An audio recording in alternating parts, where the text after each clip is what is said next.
Salut la pieuvre. Ça va? Moi ça va. Bienvenue dans ma cuisine. Comme tu peux le voir, hein, c'est pas une cuisine de luxe comme tu vois dans les vidéos d'habitude où les gens cuisinent des super plats dans de super cuisines pour faire de super vidéos, mais voilà, raison de plus pour te montrer qu'on peut sortir des plats tout à fait potables. Donc je vais me mettre à parler un peu plus de cuisine coréenne parce que j'adore la cuisine et j'adore la Corée et j'adore la bouffe coréenne, la bouffe végane d'autant plus. Je pouvais pas commencer à parler de cuisine coréenne sans commencer par le numéro 1, le top du top, le plat symbolique de la Corée, le kimchi. Alors le kimchi, il faut savoir qu'il en existe de centaines de variétés différentes et à peu près 100 recettes différentes sur chacun des kimchi. Il y a plein de recettes, il y a plein de kimchi différents. Moi je te montre la recette qui me plaît le plus. Ça me paraît important de te montrer comment on cuisine le kimchi puisque c'est un plat qui est considéré comme un aliment de base ici et qu'on utilise dans beaucoup d'autres plats traditionnels coréens comme des fritures, des ragoûts ou des soupes. On retrouve le kimchi sur quasiment toutes les tables dans beaucoup de plats traditionnels coréens. Donc si j'ai envie de faire d'autres vidéos pour te montrer comment on cuisine d'autres plats coréens et que toi aussi tu as envie de faire d'autres plats coréens à base de kimchi, ce serait bien qu'on puisse utiliser le kimchi qu'on est en train de faire ensemble. Alors on va cuisiner étape par étape et je te montre ça dès maintenant.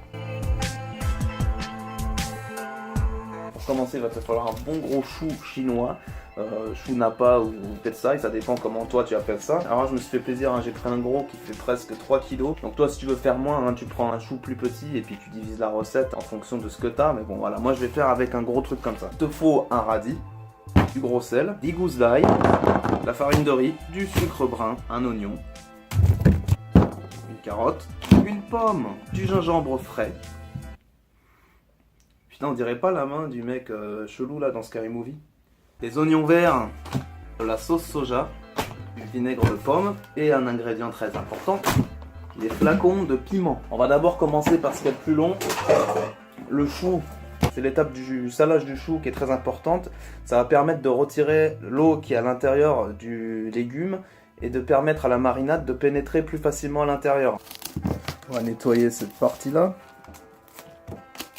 Voilà. Faut savoir que l'étape du salage c'est assez long, selon les personnes ça peut aller de 1h30 à 10 heures parfois j'ai entendu, mais pour moi pour cette recette 2 heures de salage c'est suffisant. Il suffit juste de retourner les feuilles toutes les 20 minutes ou 30 minutes pour accélérer le processus. Alors pour commencer il va falloir le couper en deux, alors on enfonce la lame comme ceci, on fait une belle entaille en plein milieu. Ouais bon j'ai pas bien visé le milieu mais bon c'est pas grave, je fais juste une entaille comme ça et à partir de là je déchire.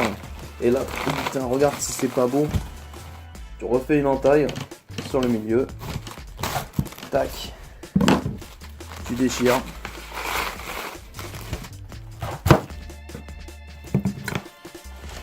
Et tu déchires. Une fois que c'est fait, on va humidifier, pas laver, attention, hein, juste humidifier les feuilles.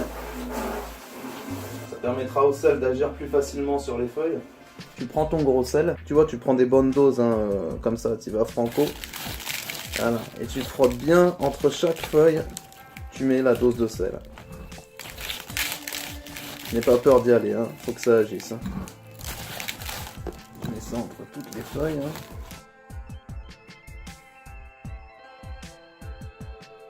J'en fous partout. C'est quand même mieux d'avoir une grande bassine à la maison pour faire tout ça. Hein. Donc voilà, là on appuie bien. Et à partir de maintenant, toutes les 20 à 30 minutes, hein, on va dire toutes les demi-heures, on va retourner le chou pour bien que le sel il agisse partout. Donc voilà, à partir de là, on a tout notre temps pour préparer la pâte à kimchi, la marinade. Alors on va commencer avec 400 ml d'eau, 2 cuillères à soupe de farine de riz, pour donner une texture épaisse et gluante.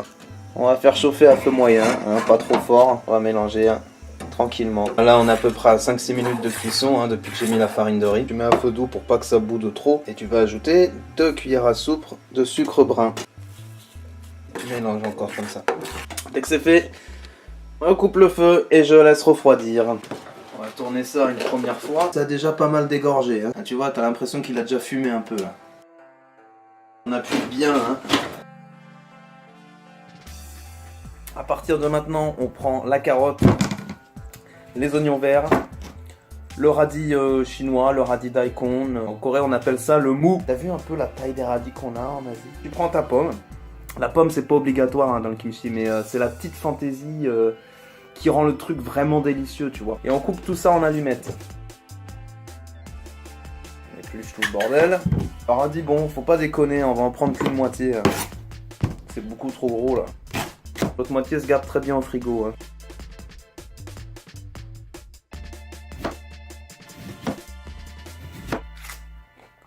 Ah, tu tailles des morceaux de ce diamètre là à peu près. Hein. Puis tu essaies de tailler ça en allumettes.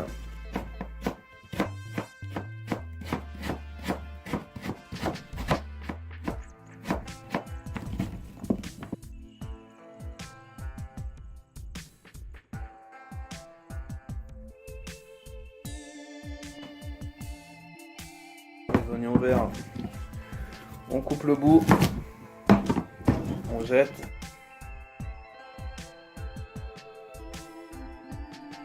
Des morceaux comme ça, c'est pas mal.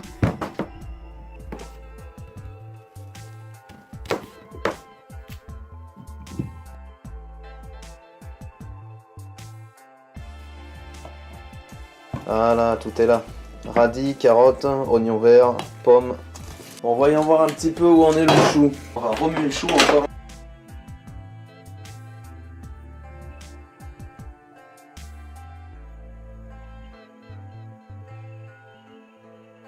Ensuite, tu vas prendre ton mixeur.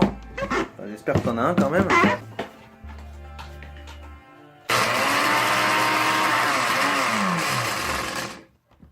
Oh, il m'a fait peur ce con. Dedans, tu vas y mettre tes 10 gousses d'ail, ton oignon et un morceau de gingembre frais que j'ai épluché. Tu vois, c'est pas super gros. C'est à peu près la taille de 2 gousses d'ail. Hein. On renouvelle l'expérience qui fait peur.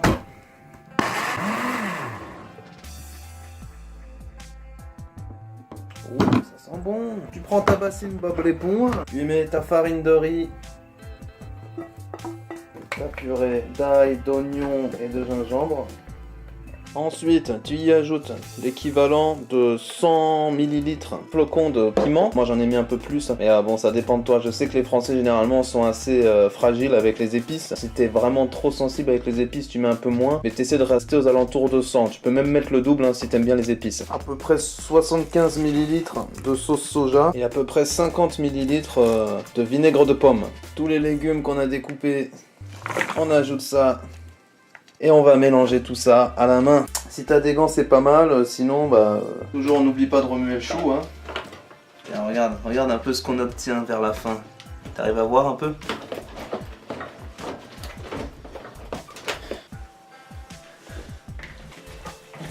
Ah. Tu mélanges. Faut que le SMIC font de la drogue, faut que le SMIC font du mange. Salope. Là, ça fait 2 heures que ça trempe là, tu vois le chou comment il a bien fumé là. Après 2 heures, une fois que ça a bien dégorgé comme ça, on va tout nettoyer. On va tout bien nettoyer 2 à 3 fois.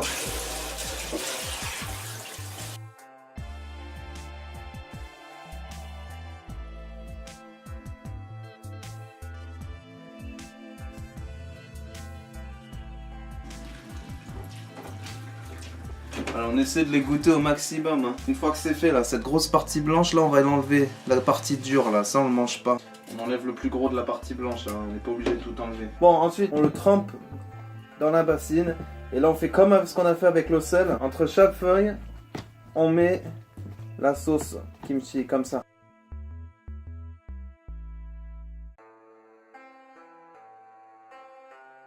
Ma femme c'est une experte en kimchi, donc si ma femme elle aime, c'est vraiment que la recette que je vous donne là, elle est super bonne. On mélange bien. On met ça dans un container, un Tupperware. Les Tupperware de ta mère ou de ta grand-mère, c'est toi qui vois. Et on appuie bien, tu vois, quand tu mets comme ça, t'appuies bien. Et tu vas pouvoir le conserver super longtemps au frigo. Alors le kimchi en fait, plus tu le laisses longtemps au frigo, plus il mûrit.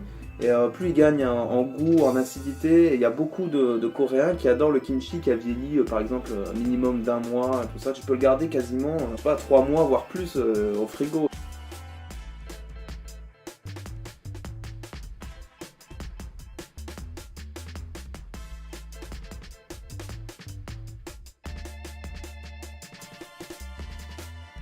Et voilà le résultat final. Bien appuyé. Voilà, pour enlever tout l'air qu'il pourrait y avoir en dessous et que la sauce remonte bien. C'est bien quand il y a de la sauce sur le dessus, tu vois. Là, ça va bien fermenter. Là. Putain, ça sent bon en plus. Ouais. Ensuite, on lui trouve une place d'honneur dans le frigo. Et voilà, il n'y a plus qu'à le laisser vieillir. Généralement, le goût du kimchi il commence à être bon après une semaine. Enfin, pour moi, t'en as aussi beaucoup qui aiment le manger frais, comme ça, sans vieillissement. Savoir que quand tu le laisses vieillir, tu le laisses fermenter, il a un goût un peu plus acide, un peu plus fermenté. Donc c'est bien de le laisser vieillir au moins 4 ou 5 jours dans le frigo. Si tu veux pas attendre 4-5 jours le temps que ça fermente et que tu veux une fermentation plus rapide, tu peux le laisser à l'extérieur du frigo pour une journée entière. Et commencer à taper dedans le lendemain, quoi. Sinon tu peux le manger frais. Bon, par exemple, ma femme aime le kimchi qui a pris un bon mois dans la gueule, mais on va lui faire goûter mon kimchi frais et voir si elle aime. Je coupe des petits morceaux comme ça au ciseau.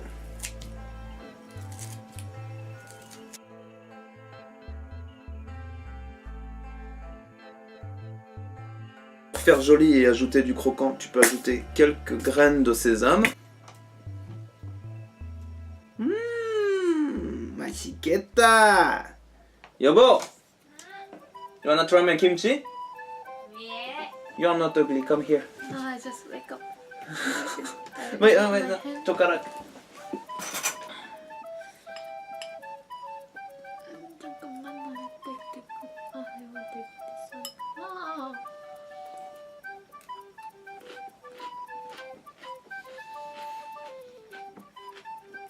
No. You feel all the taste? 맛있어. Delicious? Really delicious? 진짜 맛있어. Alors vous avez vu? Si vous voulez niquer le game avec un kimchi vegan délicieux, One of the best kimchi I ever tried, and it's better than my mom kimchi. vous n'êtes pas obligé de mettre le sésame, hein, ma femme elle aime pas.